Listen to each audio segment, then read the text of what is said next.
नमस्कार दोस्तों, स्वागत है आपका अपने चैनल अपना कहानी में।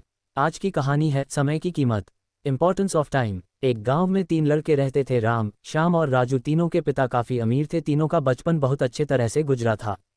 उनके माता पिता कभी भी उनकी कोई भी मांग को अनदेखा नहीं करते थे।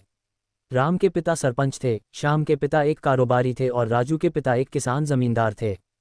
छोटी उम्र से ही उन सबको लाड प्यार ने ऐसा बना दिया था कि ना तो उनको मेहनत का पता था और ना ही उनको समय की परवाह थी। अक्सर वह सारा दिन बस घूमते रहते थे।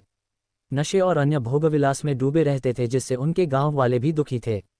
सरपंच और बड़े लोगों के बच्चे होने के कारण उनकी कोई शिकायत कर पाने की हिम्मत नहीं कर पाता था, जिससे उनका मनोबल और बढ़ गया था। एक दिन उनके गांव में बहुत तेज बारिश हुई, जिससे सब लोगों को नुकसान हुआ, जिसमें इन तीनों के पिता भी थे। लेकिन इतना कुछ होने के बाद भी उनके बेटों का वही हाल था। वो बस घूमते रहते, नशा करते, भोगविलास करते रहते थे। माँ बाप काफ़ी चिंतित रहा करते थे। ये तीनों भले ही कितने गंदे थे, लेकिन इन तीनों के अंदर एक खास बात थी जिसकी पहचान किसी को नहीं थी और उनको खुद को भी पता नहीं था।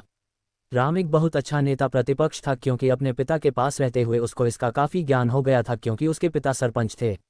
श्याम भी इस तरह से बिजनेस की समझ रखता था, क्योंकि उसके पिता एक कारोबारी थे। और राजू खेती का काम जानता था, क्योंकि उसके पिता जमींदार थे। पर अपनी गलत कामों की वजह से उन सब ने अपने इन टैलेंट पर ध्यान ही नहीं दिया, जो कि उनकी सबसे बड़ी कमजोरी थी। इस तरह से इनकी बदमाशियों को देखकर इनके पिता उन्हें सीख देने को सोची। तीनों पिताओं ने आपस में बात करी और उसका एक हल निकाला। तीनों पिताओं ने अपना अपना काम अपने अपने बेटों को सौंप दिए, जिससे उनको समय की कदर का पता लग सके। तीनों के पिता ने एक वसीयत बनाई, जिसमें यह लिखा था कि 1 वर्ष के अंदर इन तीनों को 10 लाख रुपए कमा कर देने होंगे, जो बिना किसी गलत काम करके कमाए गए हो, और तीनों को अलग अलग स्थान पर रहना था। इन तीनों को 5-5 लाख रुपए भी दिए गए, ताकि उनको अपना काम स्टार्ट करने में दिक्कत ना हो। पहले तो सब खुश हो गए कि हम आज़ाद हो गए, हमको पैसे मिल गए, और ऐसा सोच करके इन्होंने फिर से काफ़ी समय मौज मस्ती करने में लगा दिया। इस तरह से 6 महीने बीत गए और इनका काफ़ी सारा नुकसान भी हुआ। फिर एक दिन अचानक उनको एहसास हुआ कि अगर हम शर्त हार गए तो हम अपनी अपनी जायदाद खो बैठेंगे। धीरे धीरे उनकी चिंता बढ़ने लगी। एक दिन वो इसी उधेड़-धुन में एक पार्क में बैठे थे और कुछ डिस्कस कर रहे थे कि उनको एक छोटी सी लड़की मिली। वो फूल बेच रही थी और साथ में पढ़ भी रही थी। तीनों लोग उस लड़की के पास में गए। तभी राम ने लड़की से बोला, बेटी आपकी उम्र क्या है? तो लड़की ने जवाब दिया कि मैं 12 साल की हूँ। अंकल। इतना सुनते ही राम ने आचार्य से पूछा कि आप इतने छोटे होकर के खेल नहीं रहे हो? इस पर लड़की ने जवाब दिया कि मेरे पापा अब इस दुनिया में नहीं है और माता बीमार रहती है, इसीलिए मैं ये काम करती हूँ।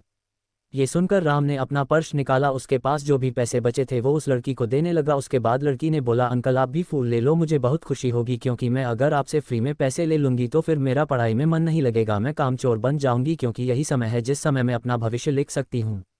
राम ने उस लड़की से सारे फूल ले लिए और तीनों घर लौट आए। उस फूल वाली लड़की का उन तीनों लड़कों पर बहुत गहरा प्रभाव पड़ा। रात भर उन तीनों ने उस बच्ची के बारे में सोचते रहे और उन्हें एहसास हुआ कि वो तीनों कितने गलत थे। तीनों ही दोस्तों को एहसास हुआ कि आज भी उनके पास 6 महीने का समय है अपने पिता के दिए गए काम को पूरा करने का और भविष्य बनाने का। इसी दौरान सब ने सोचा कि अगर बचे हुए समय का सही उपयोग करें तो अभी भी बहुत कुछ किया जा सकता है। इस तरह बाकी दोस्तों ने भी सोचा और दूसरे समय में आकर काम तलाशने लगे। पर उनके शर्त में एक शर्त ये भी थी कि उनको जो भी काम करना है वो अपनी पहचान बताए बिना करेंगे, जिससे ये साफ था कि उनको काम नहीं मिला। और जब काम नहीं मिला तो उन्होंने सोच लिया तो अब वो अगर कुछ भी करेंगे तो अपने गाँव में जाकर ही काम करेंगे। भले ही उनके पिता कुछ भी सोचे, लेकिन फिर भी अपने गांव में जाएंगे और अपने गांव में कुछ नए काम करेंगे। भले ही उनको अपने पिता के वसीयत ना मिले। तीनों लड़के अपने गांव में फिर से आए और अपने अपने पिताओं से जाकर के मिले और उन्होंने अपने अनुभव के बारे में बताया और बोला कि वो आगे से ऐसी गलती नहीं करेंगे और वो उन्हें माफ़ कर दे। लेकिन पिता तो शर्त पे ही अड़े थे। लड़कों को कोई दया नहीं मिली। तीनों को फिर से दुख हुआ कि तीनों को अपनी गलती की एहसास होने के बाद भी उनके पिता उनका सपोर्ट नहीं कर रहे हैं, और फिर से वो रात भर सोचते रहे कि अब क्या किया जाए। तीनों ने मिलकर एक स्कीम निकाली। राम अपने मित्रों के साथ में मिलकर लोगों की प्रॉब्लम को सुझाने लगा, जिससे उसको गांव की समस्याओं का ज्ञान हुआ। इसी तरह श्याम भी गांव के विकास के लिए नए नए तरीके सीख गया और राजू को किसानों और बीजों का ज्ञान हो जाने से उसको काफ़ी फायदा हुआ। तीनों ने मिलकर अपने बाकी पैसों को सही ढंग से सही जगह लगाकर गांव को एक नया रूप दे दिया। उनकी कड़ी मेहनत से गांव के लोग क्या, दूसरे शहरों के लोग भी उनकी तारीफ करने लगे। उनका गांव तरक्की करने लगा। नई तकनीकों के कारण हर वर्ग के लोगों से उनका जुड़ाव होने लगा और एक समय आने के बाद उनके पिताओं ने भी उनको माफ़ कर दिया। इस तरह से दोस्तों उन तीनों को समय की कीमत का अंदाज़ा हुआ कि पहले वो कितना समय बर्बाद कर रहे थे, लेकिन जब से उनको समय की कीमत का अंदाज़ा हुआ तब से उन्होंने समय को बर्बाद नहीं किया और काम करके पैसा कमाया, नाम कमाया और ये सीखा ईमानदारी से ज़िंदगी कैसे जीते हैं। दोस्तों कुल मिलाकर कहने का मतलब यही है कि आप सभी समय को बर्बाद ना करें। अगर ये समय आपके हाथ से निकल गया तो कुछ नहीं कर सकते हैं, और हाँ, समय के पास इतना समय नहीं है कि वो आपको दोबारा समय दे।